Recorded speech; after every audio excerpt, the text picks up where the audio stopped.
এক মুসাফির রাতের বেলায় মসজিদের বারান্দায় শুয়ে আছেন। এমন সময় এক চোর মসজিদের মাইক চুরি করে নিয়ে যাচ্ছে। তখন সেই মুসাফির পেছন দিক থেকে চোরটিকে শক্ত করে ধরে চোর চোর বলে চিৎকার করতে থাকলো। তাদের চিৎকার শুনে এলাকাবাসী এসে দেখতে পান দুইজন অপরিচিত লোক, আবার দুইজন লোকই একজন আরেকজনকে চোর বলে চিল্লাচ্ছেন।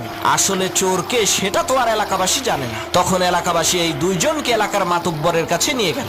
মাতুব্বর বললেন, তোরা দুইজনেই চোর, তোদের শাস্তি হলো সকাল পর্যন্ত তোরা দুইজনে আত্মহত্যায় মারা যাওয়া এই লাশ পাহারা দিবি। আমরা কেউ এই লাশের কাছে থাকবো না। তাদের দুইজনকে লাশের পাশে বেঁধে রাখা হলো। তখন মুসাফির বলছে, আল্লাহ, শেষকালে তুমি আমারে চোর বানাই দিলা। আর সেই চোর বলছে, তুই আমারে ধরলি কেন বল? এই কারণেই তো তুই চোর হইলি। তখন সেই লাশ বলে উঠলো, পাইছি রে পাইছি, আসল চোর রে পাইছি।